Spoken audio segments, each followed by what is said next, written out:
ఓం నమో వెంకటేశాయ. కలియుగ ప్రత్యక్ష దైవంగా వెలిసిన తిరుమల వెంకటేశ్వర స్వామి చరిత్ర ఒక అద్భుత కావ్యం. ఈ క్షేత్రం ఎలా ఆవిర్భవించింది, వైకుంఠవాసుడు భూలోకానికి ఎందుకు రావాల్సి వచ్చింది, లక్ష్మీదేవి ఎందుకు అలిగింది, పద్మావతి అమ్మవారితో వివాహం వెనుక ఉన్న మర్మం ఏమిటి, ఈరోజు మనం తెలుసుకుందాం. కలియుగ వైకుంఠంగా పిలువబడే తిరుమల క్షేత్రం హిందువుల అత్యంత పవిత్రమైన పుణ్యక్షేత్రం. 7 కొండల మీద వెలిసిన ఆ వెంకటేశ్వరుడు కోరిన కోరికలు తీర్చే దైవంగా కోట్లాది మంది నిరంజనాలు అందుకుంటున్నారు. ప్రతి ఏటా కోట్లాది మంది భక్తులు స్వామి దర్శనం కోసం ఇక్కడికి వస్తారు. మరి ఈ అద్భుత క్షేత్రం ఆవిర్భావం వెనుక ఉన్న కథ ఏంటో తెలుసుకుందాం. హిందూ పురాణాల ప్రకారం త్రిమూర్తుల్లో ఎవరు గొప్పవారో, ఎవరికి శాంతం ఎక్కువనో తెలుసుకోవడానికి భృగు మహర్షి చేసిన ఈ పరీక్ష ఈ కథకు మూలం. ఈ సంఘటన భూలోకంలో శ్రీ వెంకటేశ్వర స్వామి ఆవిర్భావానికి దారితీసింది. అయితే సరస్వతీ నదీ తీరంలో ఒక గొప్ప యజ్ఞం జరుగుతున్నప్పుడు మునుల మధ్య ఒక చర్చ వచ్చింది. త్రిమూర్తుల్లో సత్వగుణం కలిగిన వారు ఎవరు, యజ్ఞఫలాన్ని ఎవరికి అర్పించాలి అనే సందేశం కలిగింది. దీనిని తేల్చడానికి బ్రహ్మమానసపుత్రుడైన భృగు మహర్షిని నియమించారు. భృగు మహర్షి సతీలోకానికి వెళ్ళినప్పుడు తన తండ్రి అయిన బ్రహ్మను నమస్కరించకుండా అగౌరవంగా ప్రవర్తించాడు. బ్రహ్మదేవుడు కోపగించుకున్నాడు. తండ్రికి ఉండాల్సిన శాంతం లేదని భావించి భూలోకంలో బ్రహ్మకు పూజలు ఉండవని భృగు శపించారు. తర్వాత కైలాసానికి వెళ్ళినప్పుడు శివుడు పార్వతీదేవితో ఏకాంతంలో ఉన్న సమయం అది. భృగు మహర్షిని శివుడు గమనించలేదు. దీనికి ఆగ్రహించిన భృగు మహర్షి శివుడు కేవలం లింగ రూపంలోని పూజలు అందుకుంటాడని శపించారు. చివరగా వైకుంఠానికి వెళ్ళారు. అక్కడ విష్ణువు ఆదిశేషునిపై పడుకొని ఉండగా లక్ష్మీదేవి ఆయన పాదాలు ఒత్తుతుంది. భృగు మహర్షి రాకను విష్ణువు గమనించినట్లుగా నటించారు. కోపగించిన భృగు మహర్షి విష్ణువు తనను గౌరవించలేదనే నెపంతో ఆయన వృక్షస్థలంపై తన కాలితో తన్నాడు.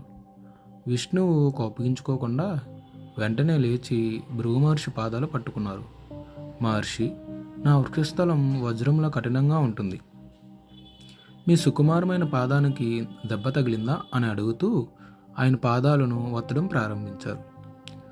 ఆ సమయంలో భృగు మహర్షి పాదానికి ఉన్న అహంకార కన్నును విష్ణువు నొక్కు తీసేశారని పురాణాలు చెబుతున్నాయి. అయితే విష్ణువు వృక్షస్థలం లక్ష్మీదేవి నివసించే స్థలం. పరాయ పురుషుడైన భృగు మహర్షి తన నివాస స్థలాన్ని తన్నడం, దానికి తన భర్త విష్ణువు క్షమాపణ చెప్పడం లక్ష్మీదేవికి నచ్చలేదు. ఆమె అలిగి వైకుంఠాన్ని వదిలి భూలోకానికి వెళ్ళిపోయింది. మహాలక్ష్మి లేని వైకుంఠం మహావిష్ణువుకి శూన్యంలో అనిపించింది. ఆమెను వెతుక్కుంటూ ఆయన భూలోకానికి వచ్చారు. అక్కడ శ్రీనివాసుడు అనే పేరుతో శేషాచల కొండల్లోని ఒక పుట్టలో తపస్సు ప్రారంభించారు. ఆ సమయంలో ఆయనకు ఆహారం లేదు. భక్తురాలైన వకులాదేవి ఆయనకు పుత్రవాత్సల్యంతో చూసుకునేది. తర్వాత చోళరాజు దగ్గర ఉన్న ఒక ఆవు ప్రతిరోజు మంద నుండి తప్పించుకొని పుట్ట దగ్గరకు వచ్చి తన పాలను పుట్టలోని శ్రీనివాసుడికి దారగా ఇచ్చేది. ఆవు పాలు ఇవ్వకపోవడం చూసి పశువుల కాపరి ఒకరోజు పుట్ట దగ్గరకు వెళ్ళి చూశాడు. ఆవు పాలు పుట్టలో కార్చి కోపంతో గొడ్డలు విసిరాడు. ఆ గొడ్డల దెబ్బ శ్రీనివాసుడి నుదుటికి తగిలి రక్తం చిమ్మింది. ఆ గాయానికి మందుగా పచ్చకర్పూరం పెట్టడం వల్ల నీటికి కూడా స్వామివారికి పచ్చకర్పూరం సమర్పించడం ఆచారంగా ఉంది. పద్మావతి అమ్మవారి పరిణయం మరియు లక్ష్మీదేవి రాక. ఒకసారి శ్రీనివాసుడు వేటకెళ్ళినప్పుడు ఆకాశరాజు కుమార్తె అయిన పద్మావతి అమ్మవారిని చూసి ఇష్టపడ్డారు. పద్మావతి ఎవరో కాదు, త్రేతాయుగంలో రాముడి కోసం ఎదురు చూసిన వేదవతి. వకులాదేవి రాయబారంతో, ఇక్కడ వకులాదేవి యశోద యొక్క పునర్జన్మ. వకులాదేవి రాయబారంతో పద్మావతికి శ్రీనివాసుడికి వివాహం నిశ్చయమైంది. కుబేరుడి వద్ద అప్పు తీసుకుని దేవతలందరి సాక్షిగా వివాహం జరిగింది. ఆ కుబేరుడు వద్ద అప్పునే నేటికి భక్తులు వెంకటేశ్వర స్వామికి సమర్పించుకుంటారు వడ్డీ రూపంలో. అయితే వివాహం జరిగిన విషయం తెలుసుకున్న లక్ష్మీదేవి తిరుమలకు చేరుకుంది. లక్ష్మీదేవి మరియు పద్మావతి అమ్మవార్లు ఇద్దరూ ఒకేసారి శ్రీనివాసుడిని కలిసినప్పుడు ఆ సంఘటన ఎంతో ఉద్వేగభరితంగా సాగింది. ఇద్దరు అమ్మవార్ల మధ్య శ్రీనివాసుడు శిలగా మారిపోయారు. లక్ష్మీదేవి స్వామివారి వృక్షస్థలంలో నిలిచిపోగా పద్మావత అమ్మవారు తిరుచానూరులో అలమేలు మంగగా వెలిశారు. అందుకే స్వామివారి ఉదయంలో లక్ష్మీదేవి ఎప్పుడూ ఉంటుంది. ఇక తిరుమల ఆలయ చరిత్ర మరియు శిల్పకళ గురించి చూస్తే ఈ ఆలయ చరిత్ర ఎన్నో శతాబ్దాల నాటిది. చారిత్రక ఆధారాల ప్రకారం క్రీస్తు శకం 300 నుంచి ఈ ఆలయం ప్రాచుర్యంలో ఉంది.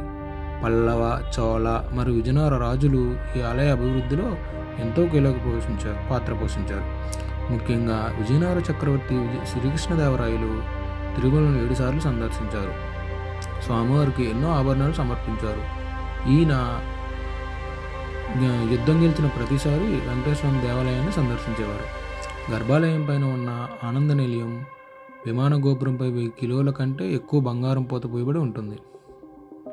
పవిత్రమైన బంగారు వాకిలి దాటి గర్భగుడికి వెళ్తే అక్కడ వెలిసిన స్వామివారి రూపం మనల్ని మంత్రముగ్ధుల్ని చేస్తుంది.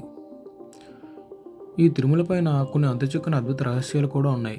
అవేంటంటే, తిరుమల అంటేనే ఒక అద్భుతాల నిలయం. స్వామివారి విగ్రహం వెనక వైపు చెవి పెట్టి వింటే సముద్రపాలలో హోరు వినిపిస్తుందని భక్తుల నమ్మకం.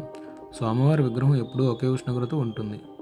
కలియుగంలో స్వామికి చెమట పడుతుందని, అర్చకులు ఆ చెమటను ఒక మెత్తటి కాటన్ వస్త్రంతో తుడిస్తారని చెబుతూ ఉంటారు.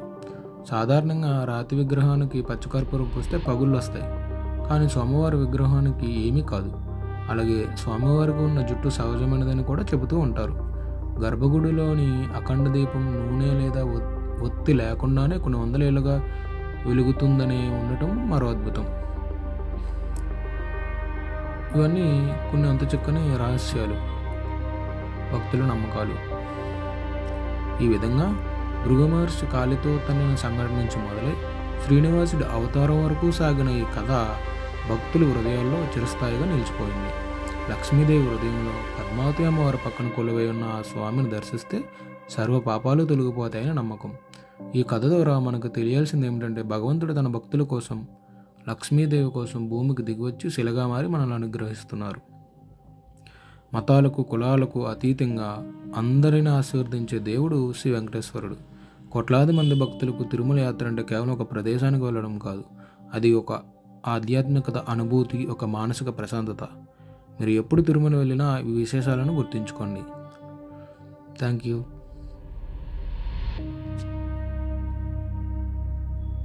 I hope you enjoyed those mind-blowing facts. Make sure to hit that subscribe button right now and join our growing Facts by Surya family. Tap here to watch more and stay curious.